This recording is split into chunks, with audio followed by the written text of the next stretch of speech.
Vou chamar aqui nessa noite, né, nosso irmão Rodolfo, que é o irmão que tem estado conosco, né, há bastante tempo, e ele faz um trabalho missionário urbano, que é uma bênção. Eu já o acompanhei em alguma desses trabalhos que são feitos em alguns locais conhecidos aqui do Rio, né, principalmente da Zona Oeste, né, ou seja, na Gardênia, no Rio das Pedras, né, e algumas comunidades, né, e nesses locais também ele vai no local onde que tem mais uma área de comunidade, e ali ele então traz uma mensagem que uma mensagem do Evangelho, uma mensagem de Deus, né, uma mensagem de Jesus às crianças. E ele tem um modo todo especial, né? Quando eu fui com ele, eu só o acompanhei mesmo, né? Estando em oração ali, porque ele tem toda uma forma peculiar. É uma bênção, né? Uma peculiar de trazer a mensagem ali com o material, né, com os livrinhos, e as crianças ficam todas em volta, né, e ele falando ali. E hoje eu o convidei para ele estar trazendo a mensagem para a gente aqui nessa noite. Então, gostaria que o irmão Rodolfo viesse aqui à frente. E sim, pode falar, já está funcionando. Eu gostaria que o pastor orasse. Vou estar orando, sim. Está orando pelo nosso irmão Rodolfo, que é uma bênção, né? Só vou pedir para Tereza dar uma baixada no meu aí, que estava dando um pouco de microfonia, né? Amém. Vamos orar. Estenda as suas mãos para cá. Senhor nosso Deus, ó Deus, nós te agradecemos pela vida do irmão Rodolfo, sido instrumento nas tuas mãos para levar o Evangelho ao Pai, às crianças, e certamente, ó Deus, esse Evangelho que é levado às crianças, o Evangelho de Cristo Jesus, a boa nova e boa notícia de salvação em Cristo, certamente também tem alcançado os pais, ó Deus, porque o Teu Espírito Santo opera. Então, que o Senhor esteja abençoando, nos abençoando através dele, ó Deus, que vai nos trazer a palavra nesta noite, que o Senhor fale aos nossos corações, unja o Teu servo, se assim com ele, se assim conosco. Te pedimos, te agradecemos e oramos em nome de Jesus. Amém. Amém. Amém. Rodolfo.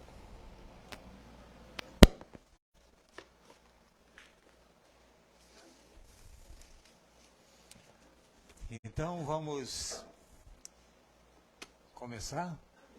Eu agradeço a Deus pela honra, porque a gente falar da palavra de Deus, pregar a palavra de Deus é uma honra, né? Porque é uma palavra tão poderosa que criou tudo que a gente vê e o que a gente nem tem capacidade de ver.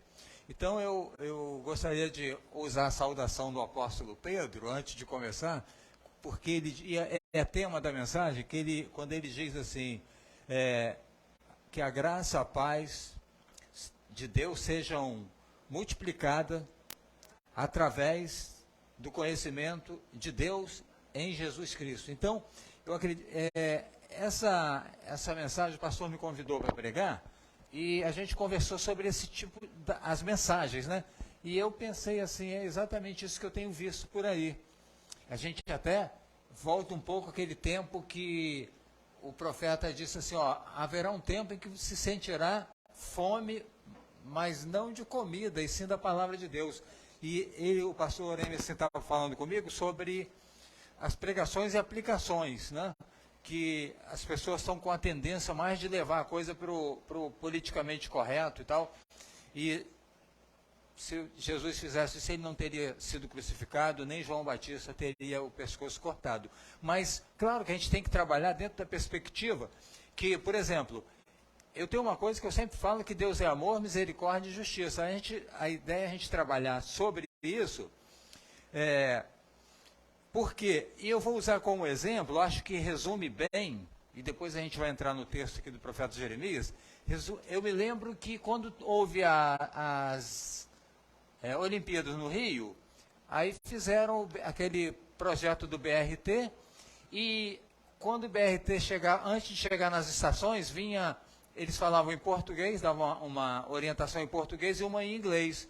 E a orientação que eles davam em inglês me chamava a atenção por causa de uma palavra chamada gap. Gap. Depois os economistas também usavam muito essa palavra, gap, que é um espaço entre uma coisa e outra. E eu estou me referindo ao BRT porque o BRT é o veículo que conduzia até as plataformas.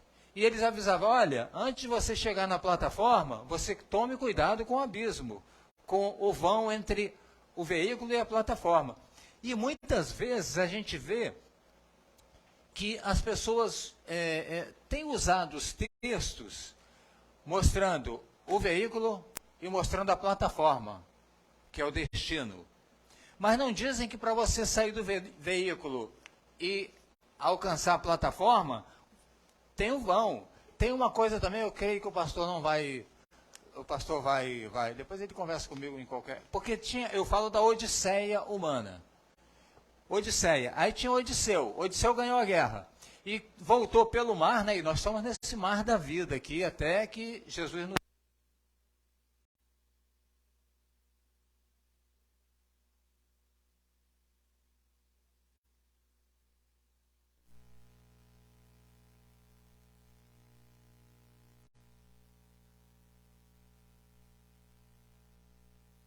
tempo todo. E agora amplificado, porque nós temos a web, né? Então a pessoa fala uma besteira aqui, isso chega no mundo todo com a rapidez, né? E aí a gente vê essas teologias invertidas aí, umas coisas, né? Umas teologias assim, que puxam mais para o inteligentinho, né? Sabe? Então, eu li a obra de Calvino e eu vejo que as pessoas distorcem, né? Embora que eu converso muito com o pastor sobre isso, né? Então, assim, eu falo no sentido de que uma teologia inteligentinha e a pessoa acaba usando daquele tipo, daquela teologia, fazendo de determinadas afirmações que nem o teólogo que as fez fala, que é o quê? Fica como um mantra. Entendeu? Como um mantra. Eles falam, salvo, sempre salvo. Então, sabe? Então, como eu adoto essa teologia, eu estou salvo. Mas não é isso. Não é? Então, mas as pessoas usam a teologia para se arvorar numa salvação que elas não estão demonstrando, né? Se elas não forem o ladrão da cruz, que só no final que se revela, o caminho, destino deles está traçado. Mas sim, então aqui, o que acontece? A gente vê aqui, eu gostaria que alguém me... Ah, está ali o relógio. Ótimo. Então, eu quero usar como exemplo desse espaço, porque Jesus veio. E como Jesus é o mestre, né? Ele disse, ó, eu sou o mestre, me chama de mestre, não chama ninguém de mestre. E Jesus, quando ele traz a mensagem dele, e a nossa ideia é essa, Jesus fala assim, olha, a gente falando entre o veículo que vai nos levar, o vão que tem até a gente chegar à plataforma, e Jesus, ele não deixa nenhum espaço, nenhum gap. Ele fala assim, olha, eu vou para o Pai, preparar lugar para vocês, e vou voltar para pegar vocês. Aí se a gente pegar só isso aí, ficaria faltando um espaço aí. Bom, então o senhor vai, nós vamos ficar aqui nesse mundo cão, e aí? Mas Jesus, como ele é perfeito, ele não deixa esse espaço. Ele não faz aquela pregação que seria muito agradável. Oba, que beleza. Ele falou, mas ele sabe que a gente tem uma vida. Nós temos o mar, como o Odisseu, né? Para navegar até que ele venha nos resgatar. E a gente está sujeito aos cantos das sereias, né? Então, mas ele dá o remédio, ele fala assim, eu vou preparar lugar, na casa do meu pai tem várias moradas, e assim que eu preparar, eu venho buscar vocês. Mas esse espaço aí, que nós nesse mundo cão, até ele voltar, e aí, como é que a gente faz? Mas como ele é o pregador por excelência, ele é a própria palavra que se prega, ele diz assim, eu não vou deixar vocês órfãos. Vou enviar o Espírito Santo, que fará vocês lembrarem de tudo que eu ordenei, orientei, né? Então, o problema é que a gente, agora voltando para o que o pastor falou comigo e que gerou ele me convidar para vir pregar, foi isso, porque dentro das mensagens atuais a gente está vendo muito essa coisa, sabe? Não tem o Espírito Santo para nos guiar nesse mar da vida. Nós temos que nos agarrar em Jesus. E Jesus deixa bem claro uma coisa. Ele fala assim, olha, está lá em João 10, 27, que é uma coisa que a gente tem que ter no coração. Que é isso, derruba um pouco aquela presunção daqueles que vão bater na porta no dia do juízo e vão ouvir, eu não conheço vocês. Por quê? Jesus fala assim, as minhas ovelhas, João 27, elas me ouvem e me seguem. E aí, sim, ninguém tira da minha mão. Então, mas tem, porque se você pega, deixa um espaço no meio, eu sou predestinado, tá? A salvação ou a condenação? A vontade é perguntar isso. Mas então, veja o que acontece. Você é predestinado, se você está seguro da sua salvação, é porque você é a ovelha de Jesus, porque você ouve Jesus e, não é isso? E ele deixou o Espírito Santo para nos consolar e nos dar força para perseverar. E nós temos que preservar a fé. Então, vamos ler o texto de... Acho que já preparei bem, então a ideia é essa. E agora vamos ver os que não... A pregação que gerou o convite do pastor é que as pessoas estão pregando só o chamado e a Nova Jerusalém Celestial.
e vocês não têm ouvido.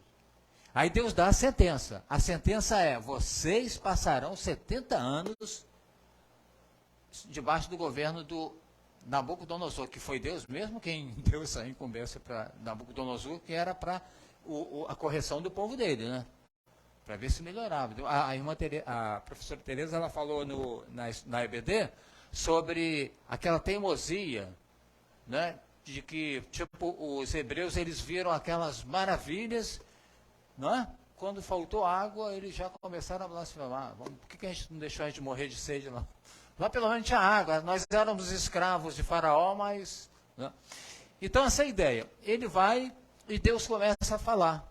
Esse vai ser o juízo. Esse é o juízo de Deus. E aí, o perigo, conforme eu estava conversando com o pastor, já falei umas 3 vezes, então o perigo é o seguinte, da mensagem, é a gente pular daqui dessa promessa, desse aviso de Deus: olha, eu estou dando um alerta a vocês, eu estou há 10 anos dando um alerta.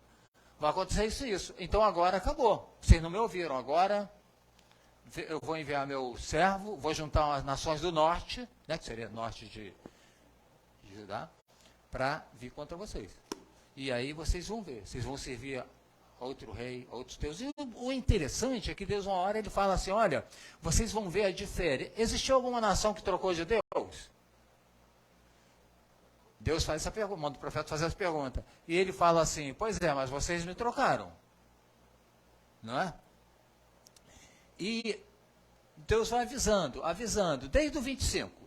Desde o capítulo 25. E aí nós estamos aqui no 30. Aliás, desde o capítulo 1, né, que ele chama Jeremias e fala: você vai pregar, mas eles não vão te ouvir, não. Ezequiel, né, essa vida de pastor, né, pastor?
Ah, eu bati ali.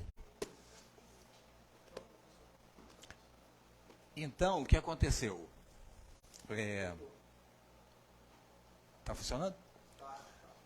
Então, o que aconteceu aqui é o seguinte. Então, Deus avisa. Deus dá a terra para esse povo. Né? A professora Tereza até falou sobre isso hoje, né? Sobre o livro, está falando sobre... Estudando sobre... Ensinando sobre Êxodo, né?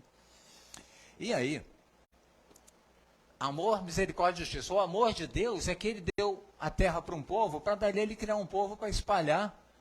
Né? Embora que digam, a professora, eu aprendi com a professora Tereza também, que havia gente monoteísta, né, antes de Abraão. Né?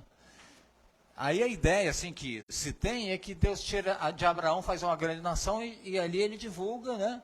Aí vem o monoteísmo, aquele sério, de verdade, né? Aquele que esclarece. E aí a gente vê o seguinte: e o povo, o profeta prega 10 anos, e o povo não ouve a Deus, e Deus faz a justiça, né? Então, amor, Deus sem merecer, como a nossa salvação, né? Porque nós não merecíamos, não é isso? Porque nós pecamos mesmo, né? Infelizmente, o único que não pecou foi Jesus, então Deus começa a cumprir. Porque a gente tem essa ideia das pessoas trabalharem a mensagem só mostrando, seria assim mais ou menos uma mensagem sofismática, né? um sofisma, assim, porque fala, olha, tá vendo isso aí dali, daquilo, ele pula lá o gap, o espaço, e já vai direto para Nova Jerusalém Celestial, né? Mas só que o sujeito tem que encarar o mar da vida, né? E aí, o que acontece? Deus é justiça, e o que ele faz? A gente vê lá em Lamentações, a Bíblia, ela é toda assim, Deus avisa, no dia dos juízos ninguém terá a mínima condição de pensar em se desculpar. Porque a gente vê lá em Lamentações, Lamentações 1:20 diz assim, ó Deus, para a gente ver como é que Deus, porque a promessa, Deus tem a promessa de construir, de corrigir, não é? E de perdoar, mas entre a entrega da promessa e o conserto, a gente passa por muitas coisas. A gente vê assim, então o que acontece? A justiça de Deus. Deus avisa, como nós lemos aqui o profeta no capítulo 25, fala que Deus mandaria a sentença da desobediência, seria, e o mau uso do bem que Deus deu. Nós temos que pensar muito nisso também, né? Deus deu a terra, eles começaram a adorar lá uma série de deuses, entre aspas, né? Com D minúsculo. E aí Deus começa. Lamentações 1:20, a gente vê como é que é a seriedade de Deus, né? O povo sofrendo sob cerco, né? Que Jerusalém ficou cercado lá pelo Nabucodonosor, né? E aí, a situação, quando Deus está aqui exercendo a justiça, porque eles não o ouviram, e aí a gente vê em Lamentações 1:20, eles dizem assim, ó Deus, estou angustiado, meu coração está transtornado, porque me rebelei contra o Senhor. Então Deus, a cidade cercada, fome, né? E depois da fome vem a peste, essas coisas todas, e eles não se renderam. Né? A gente vê até que o profeta fala para o rei Zedequias, o profeta Jeremias, né? Que é o texto base aqui, ele fala assim, olha, Deus vai te dar como despojo, ele vai te dar o seguinte, a sua vida, se renda. E ele não se rendeu, né? Então, aqui eles já estão nessa situação, pessoal com fome, imagina, morrendo de fome. Pior, eu quando falo isso aqui, eu sempre uso aquele acidente da Gol, acho que da Gol, a companhia, no Andes. Vocês lembram? Teve até um filme que o avião caiu no Andes, né? Aquela gelo demais, e aí os sobreviventes olhavam um para o outro e falavam, nós vamos morrer. Aquele monte de cadáveres ali. O que eles fizeram? Tem um filme, é triste, é terrível. Mas para a gente, claro que a Bíblia não precisa de autenticação, mas isso aqui autentica. Que isso? As pessoas iam fazer isso? Nessa situação que eles estavam, a gente vê aqui, olha, Lamentações 4:10, olha a situação. Por que a gente tem que entender que Deus é amor, misericórdia e justiça? É compassivo, mas não é complacente. Então eles chegaram em Lamentações 4:10, diz assim, as mães piedosas assaram, cozeram os filhos para se alimentar. Esse é o Deus. Aí a gente precisa esconder isso da Bíblia? Se a gente está querendo orientar, né, para que a gente consiga fazer como Odisseu chega do outro lado do mar, não é isso? É isso, está aqui. E está aqui para a gente esclarecer, está aqui para a gente mostrar para que a gente não sofra. A gente vê, sempre que eu vou pregar, eu sempre procuro usar aquela Timóteo 3,16, que ele diz assim, o objetivo da Bíblia, toda a escritura inspirada por Deus, foi escrita para nos... Cadê o coro? Cadê o coro? Se fosse uma igreja, eu estou pensando que estou numa igreja neopentecostal, né, que eles falam, repete aí e tal, mas não é isso não. Então a Bíblia está lá, toda a escritura sagrada, inspirada, foi escrita para nos ensinar, nos corrigir e nos conduzir pelo caminho da justiça, o caminho certo, o caminho de Deus. Né? Então, vamos usá-la, não é assim? Então a gente vê, Deus deu Israel para eles, deu a terra, e um monte de coisas que o profeta Jeremias, eu aprendi isso, eu achei muito interessante, que a gente hoje tem muitas profetizações, ou profetizamentos, ou profetadas, e a gente vê o seguinte, o profeta Jeremias, quando ele ele fala, Deus dá a sentença para ele, hoje as pessoas pegam essas profetizações aí que levam só ao caos às pessoas, os que estão tentando seguir Jesus. A gente vai lá no Pentateuco, está escrito lá, porque se vocês não deram o descanso da terra, sabático, eu vou extraditar vocês dela. E aí a sentença é 70 anos. Não ficaram um ano de 7 em 7, só comendo o que a terra estava produzindo para descansar a terra. Deus foi e falou, vocês vão ficar 70 lá, e a terra vai descansar de vocês. Então, essa ideia está na Bíblia. Mas eu não sei vocês, mas eu tenho uma dificuldade de ouvir isso. Eu consigo ouvir assim, isso me dói, por causa dos irmãos. Porque, gente, as pessoas estão à deriva. Entendeu? Eu não estou falando todos, mas isso me dói, porque nesse trabalho que o pastor até falou, de evangelização, a gente ouve cada coisa. Que você fala assim, meu Deus.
Tá no? Não acendeu nada aqui não, é assim mesmo? Então veja só. Então a gente viu aqui, Deus por amor dá a terra a Israel, a um povo que já desde o início demonstrou que não merecia. Mas Deus dá.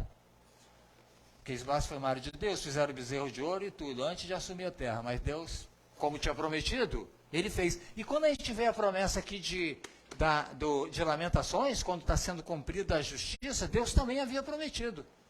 Então, a ideia é assim, a Bíblia promete esse Deus trino, esse Deus que é amor, misericórdia e justiça. Então, Ele, por amor, deu a terra, por justiça e por ter feito uma promessa, se vocês não usarem dessa forma, vai acontecer isso.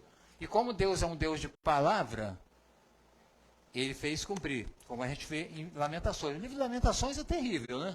A gente pensa assim, muitas vezes hoje, as pessoas estão nos ouvindo e nos vendo, a gente vê hoje, a gente está mais ou menos como Davi. Quando Natan fala para ele assim, olha, tinha um homem que tinha dezenas, centenas de animais, e rico, e tinha um vizinho que só tinha um animalzinho lá, um pet, e aí comia com ele na mesa e tal, né? Como esses cachorrinhos as pessoas fazem hoje. Aí o rico recebeu a visita, foi lá, matou a ovelhinha, o cordeirinho do pobre, e assou, fez um churrasco lá para o amigo dele rico. E aí, Davi, como muitas vezes nós fazemos, eu não sei se vocês todos estão ouvindo aquilo aí, mas às vezes nós fazemos. Ele falou, esse homem tem que morrer. Aí o profeta Natan falou, esse homem é você. Então muitas vezes a gente precisa fazer essa introspectiva, né? Seria isso? Então a gente precisa ver, porque muitas vezes a gente faz como os hebreus, por exemplo, né? Que, por quê? Por quê? E aí, e a gente mal vê que a gente está fazendo a mesma coisa. Né? Jesus ele trabalha muito bem isso quando ele fala assim, vocês estão vocês estão vendo o galho no olho do seu próximo, mas você está com um tronco, uma árvore inteira na sua vista. Então, o Antigo Testamento ele nos remete a isso, né? Ele nos chama até isso. Então agora, promessa a ser cumprida. Então, as duas promessas Deus deu a terra. Diz, se vocês fizerem mau uso, vai acontecer isso e isso. Ele fez, extraditou todo mundo para a Babilônia. E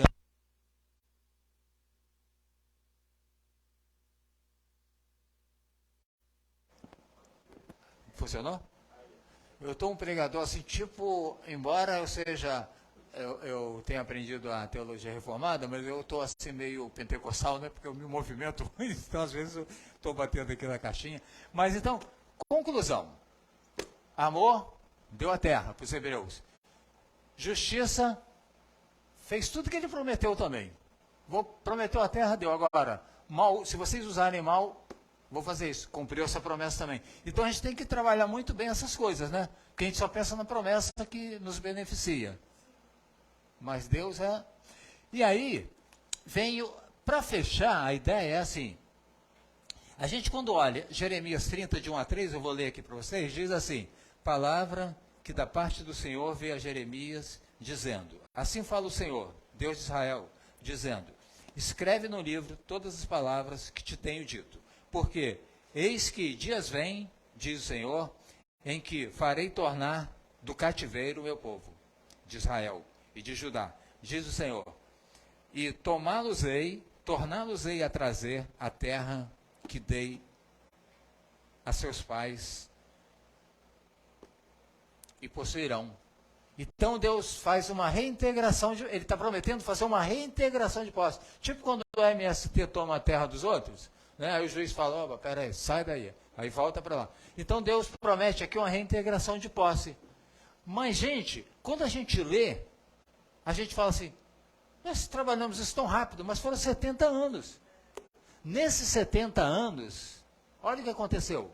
Então, a gente relativiza, a gente corre o risco de relativizar muito as coisas que estão escritas aqui para nos ensinar, nos instruir, nos guiar pelo caminho direito. Não diferente dos hebreus. Porque cada dificuldade eles falavam, porque lá não tinha cemitério no Egito? Você trouxe a gente para morrer aqui no deserto? Não é? Lá tinha peixe, tinha alho, tinha...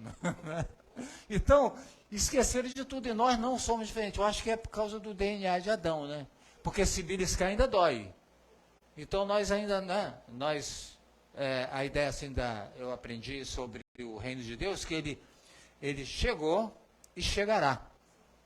Né?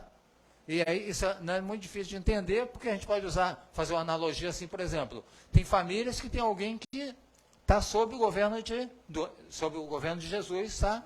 O reino de Deus chegou para ele. Às vezes o marido, a filha e tal, não está. Então, queira Deus que chegue, né? Mas então a ideia é essa, né? E será pleno. Então a gente vê, por exemplo, e o que isso tem a ver com a nossa vida? Para fechar aqui, já tem uns 30 minutos, né? Para fechar aqui, eu fiz o seguinte, é interessante que eu faço, olha, meus esboços, tá vendo? Sabe por que eu faço esses esboços? Eu vou contar para vocês, porque é uma coisa interessante. Eu estava na igreja, o pastor falou assim, a irmã disse que foi numa igreja tal, e o pastor parece que tirou da internet a mensagem. Por quê? Eu pego isso aqui, eu digito. Porque eu pretendo fazer algumas coisas assim, né? As pessoas falam, escreve um livretinho aí e tal, aquelas mensagens. Aí eu faço assim, por quê? Para depois eu digito lá, pego o Office, né, do Windows, mas eu trago porque as pessoas falam assim, esse cara é tão magrinho, tão assim, né? De onde que ele tirou isso? Mas assim, eu quero dizer para vocês que eu tiro isso porque todo dia eu faço uma leitura contemplativa. Todo dia não, de segunda a sexta, porque sexta eu trabalho na evangelização. Por quê? Eu fazendo a minha leitura contemplativa, às vezes eu já li aquele texto ali, pelo menos umas 26 vezes eu já li toda a Bíblia, né? Eu marquei 26, depois parei. Porque cada vez que eu leio um livro, eu faço um tiquezinho assim. Quando eu troco a Bíblia, eu passo para outra. Tá? Porque você vai lendo muito, vai manuseando, ela vai ficando velha. E aí, então, o que acontece? Quando eu leio, eu aprendi com um homem chamado Guilhermino Cunha, e ele falou o seguinte, quando eu estava lá em Minas, eu uma vez falei para mim assim, quando eu ler a Bíblia, eu vou fazer o seguinte, cada texto que eu ler, eu vou falar, se eu tivesse que explicar isso para alguém, como é que eu faria? E aquilo entrou na minha cara. Ele até PhD, né, o Guilherme Cunha. Está com 80 e tantos anos. A partir dali, e graças a Deus que foi no começo da minha resposta a Jesus, quando ele me chamou. E eu passei a fazer isso. E aí, a gente às vezes olha um negócio assim, falando, peraí, isso estava aí o tempo todo e eu não vi. Aí eu falo, eu não vou ficar com isso só para mim. Aí eu boto no papel. E aí eu tenho várias mensagens assim, né? Que eu tenho ideia de fazer alguma coisa com isso. Então, o que acontece? Esse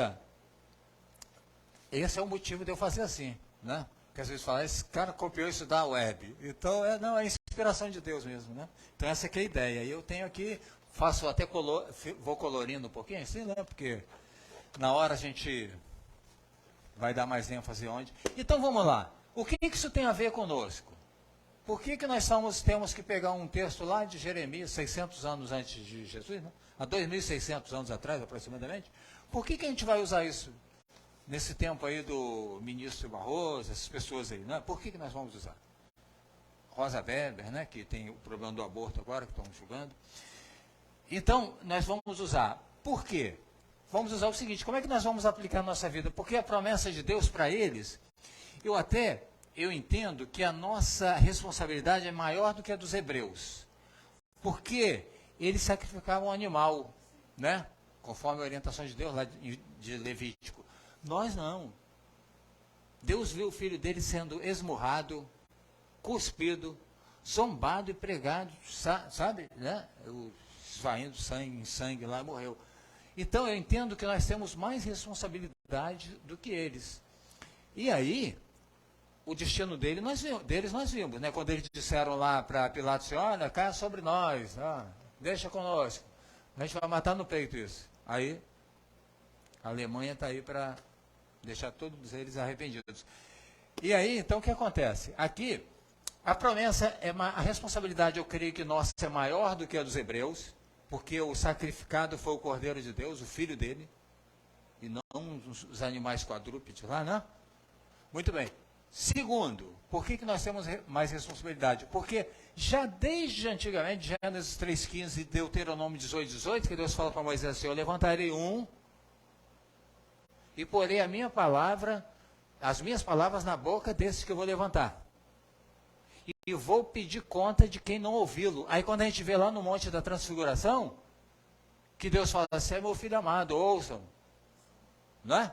Aí tem a lei, profetas E hoje o problema da igreja é ficar lá em cima nas tendas que Pedro queria montar. Mas porque quando eles desceram, tinha um homem com um filho endemoniado, e hoje as pessoas estão com filhos drogados. Você passa na cidade de Deus, meu Deus, parece zumbi, parece aquele clipe do Michael Jackson. Aquelas pessoas assim, tudo. E aí, nós, estou falando nós aqui, tá? A Igreja de Cristo na face da terra. Nós estamos lá, nas 3 tendas, lá no Monte da Transfiguração, e as pessoas estão aí. E o chamado Deus chama, vou citar Paulo aqui, que o pastor gosta muito. Então, assim, Jesus fala para Paulo assim, olha, eu estou te chamando para você retirar debaixo do poder de Satanás e trazer para baixo do poder de Deus. E fala para Pedro, 1 Pedro 2,9 fala assim, olha, eu estou trazendo você, eu estou mandando você e trazer das trevas para a luz. Né? Porque as pessoas estão indo para o abismo, lá para o gap, mas eles não sabem. Aí a gente leva a luz que é Jesus e eles falam, opa, peraí, eu estou indo para o abismo.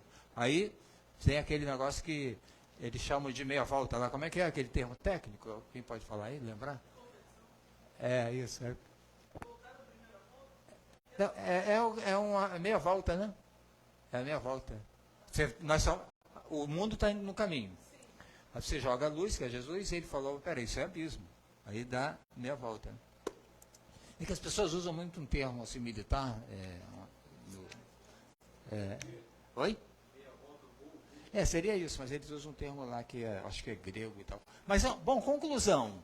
Nós fomos chamados para isso.